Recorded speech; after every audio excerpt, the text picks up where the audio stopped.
ദൈവനാമത്തിന് മഹത്വമുണ്ടാകട്ടെ. ഏഷ്യ 53 1 മുതൽ 4 വരെയുള്ള വാക്യങ്ങളാണ് നമ്മൾ നോക്കുന്നത്. ഈ അധ്യായത്തിൽ കാണുന്ന കഷ്ടം അനുഭവിക്കുന്ന ദാസൻ മശിഹായാണ്. മശിഹ തൻ്റെ ഒന്നാമത്തെ വരവിൽ അനുഭവിക്കുന്ന വേദനകളെക്കുറിച്ച് ഈ അധ്യായത്തിൽ വ്യക്തമായി കാണാൻ കഴിയും. പിതാവാം ദൈവത്തിൻ്റെ ഹിതം ചെയ്യാനായിട്ട് വന്ന ദാസനായ മശിഹ മാനവജാതിയുടെ മുഴുവൻ രക്ഷയ്ക്കായിട്ട് തന്നെത്താൻ യാഗമായി സമർപ്പിക്കുന്നതാണ് ഈ അധ്യായത്തിൽ നമ്മൾ കാണുന്നത്. 1-ാം വാക്യത്തിൽ, ഞങ്ങൾ കേൾപ്പിച്ചത് ആർ വിശ്വസിച്ചിരിക്കുന്നു, യഹോവയുടെ ഭുജം ആർക്ക് വെളിപ്പെട്ടിരിക്കുന്നു. തങ്ങൾ വായിക്കുന്ന റിപ്പോർട്ട് ആരാണ് വിശ്വസിക്കുന്നത് എന്നാണ് ചോദിക്കുന്നത്. യഹോവയുടെ ഭുജത്തെക്കുറിച്ചുള്ളതാണ് ഈ റിപ്പോർട്ട്. യഹോവയുടെ ഭുജം എന്ന് പറയുന്നത് മശിഹായെക്കുറിച്ചാണ്. അത് ആർ വിശ്വസിക്കും എന്നാണ് ചോദിക്കുന്നത്. 2-ാമത്തെ വാക്യത്തിൽ, അവൻ ഇളയ തൈ പോലെയും വരണ്ട നിലത്ത് നിന്ന് വേർ മുളയ്ക്കുന്നത് പോലെയും അവൻ്റെ മുമ്പാകെ വളരും. അവന് രൂപഗുണമില്ല, കോമളത്വമില്ല, കണ്ടാൽ ആഗ്രഹിക്കത്തക്ക സൗന്ദര്യവുമില്ല. അപ്പം ഈ ഇളയ തൈ ഒരു നല്ല ഫലവത്തായ നിലത്ത് നിന്നല്ല മുളയ്ക്കുന്നത്, വരണ്ട നിലത്ത് നിന്നാണ് മുളയ്ക്കുന്നത്. മശിഹായെ ലോകം അംഗീകരിക്കത്തില്ല എന്നതാണ് ഇതിൻ്റെ അർത്ഥം. മശിഹായെ കാണുമ്പോൾ ഒരു പ്രത്യേകതയും ഉണ്ടാകത്തില്ല. മശിഹ ആണെന്ന് മനസ്സിലാക്കാൻ പ്രത്യേകതയൊന്നും ഉണ്ടാകത്തില്ല. തനിക്ക് ഒരു മഹത്വമോ സൗന്ദര്യമോ കാഴ്ചയിൽ ഉണ്ടാകത്തില്ല.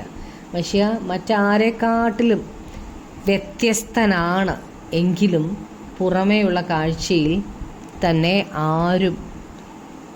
ആരും തന്നെ ശ്രദ്ധിക്കത്തില്ല. ആഗ്രഹിക്കത്തക്കതായ ഒരു സൗന്ദര്യവും തനിക്കില്ല. പുറമേ നോക്കിയിട്ട് മെഷിഹായിൽ നിന്ന് ഒന്നും മെഷിഹായെ കാണുമ്പോൾ നമുക്കൊന്നും മനസ്സിലാകത്തില്ല. ഒരു വ്യത്യസ്തനാണ് എന്ന് നമുക്ക് പുറമേ കാണുമ്പം മനസ്സിലാകത്തില്ല. 3-ാമത്തെ വാക്യത്തിൽ, അവൻ മനുഷ്യരാൽ നിന്ദിക്കപ്പെട്ടു, ത്യജിക്കപ്പെട്ടും വ്യസനപാത്രമായും രോഗം ശീലിച്ചവനായും ഇരുന്നു. അവനെ കാണുന്നവർ മുഖം മറച്ചു കളയത്തക്കവണ്ണം അവൻ നിന്ദിതനായിരുന്നു. നാം അവനെ ആദരിച്ചതുമില്ല. അപ്പോൾ മനുഷ്യർ മശിഹായെ തള്ളിക്കളഞ്ഞു. ആരും തന്നെ സ്വീകരിച്ചില്ല. ലോകം തനിക്ക് യോഗ്യമല്ലായിരുന്നു. വേദനകളും രോഗങ്ങളും എല്ലാം അറിയുന്നവനാണ് മശിഹ. പാപത്തിൻ്റെ ഫലമായിട്ടാണ് രോഗം ഉണ്ടാകുന്നത്. എന്നാൽ ലോകത്തിൻ്റെ മുഴുവൻ പാപത്തിനുള്ള ശിക്ഷ മശിഹ അനുഭവിക്കുകയാണ്. ദൈവം മനുഷ്യരെ സൃഷ്ടിച്ചപ്പോൾ അവർക്ക് രോഗമൊന്നുമില്ലായിരുന്നു. ദൈവം അവർക്ക് പൂർണ്ണ ആരോഗ്യമാണ് കൊടുത്തിരുന്നത്. എന്നാൽ മനുഷ്യൻ്റെ പാപമാണ് അവർക്ക് രോഗം കൊണ്ടുവന്നത്. മണ്ണിൽ നിന്നെടുത്ത ഈ ശരീരം ബലഹീനമായ ശരീരമാണ്. മനുഷ്യർ ചെയ്ത പാപത്തിൻ്റെ അനന്തരഫലമായ രോഗം മശിഹായുടെ മേൽ വന്നു. ഈ കഷ്ടം അനുഭവിക്കുന്ന ദാസൻ നിന്ദിതനും തള്ളപ്പെട്ടവനും വേദന അനുഭവിക്കുന്നവനും ആയിരുന്നു. മശിഹ ഈ ഭൂമിയിൽ വന്നപ്പോൾ താൻ എല്ലാവരാലും വെറുക്കപ്പെട്ടവനായിരുന്നു. തന്നെ ക്രൂശിക്കുക എന്നാണ് ആ ജനം മുഴുവൻ ആർത്തത്. അവരെല്ലാം ആവശ്യപ്പെട്ടത് മശിഹായെ കൊല്ലാനാണ്. ആരും ക്രിസ്തുവിനെ ആദരിച്ചില്ല. 4-ാമത്തെ വാക്യത്തിൽ, സാക്ഷാൽ നമ്മുടെ രോഗങ്ങളെ അവൻ വഹിച്ചു, നമ്മുടെ വേദനകളെ അവൻ ചുമന്നു. നാമോ ദൈവം അവനെ ശിക്ഷിച്ചും അടിച്ചും ദണ്ഡിപ്പിച്ചും ഇരിക്കുന്നു എന്ന് വിചാരിച്ചു. ക്രിസ്തു പാപം ചെയ്തില്ല, എന്നാൽ പാപത്തിൻ്റെ അനന്തരഫലമായ രോഗം ക്രിസ്തു വഹിച്ചു. നമ്മുടെ വേദനകൾ മശിഹ ചുമന്നു. എന്നാൽ നാം ചിന്തിച്ചത് മശിഹായെ പിതാവായ ദൈവം ശിക്ഷിക്കുകയായിരുന്നു എന്നാണ്. മശിഹ എപ്പോഴും എല്ലാവരാലും തള്ളപ്പെട്ടവരുടെ കൂട്ടത്തിലായിരുന്നു. അവരുടെ പാപത്തിൽ നിന്ന് അവരെ ദൈവം വിടുവിച്ചു. മശിഹ വിടുവിച്ചു. ചുങ്കക്കാരുടെയും പാപികളുടെയും കൂടെ ആയിരുന്നു എപ്പോഴും മശിഹായെ കാണാൻ കഴിയുന്നത്. മശിഹ പാപത്തെ വെറുത്തു, എന്നാൽ പാപിയെ സ്നേഹിച്ചു. പാപമില്ലാത്തവൻ നമുക്കായി പാപമായി തീർന്നു.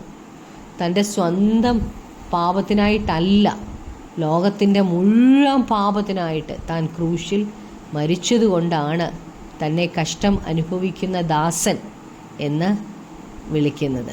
മശിഹ നിഷ്കളങ്കനാണ്, താൻ രോഗിയല്ല, പാപിയല്ല.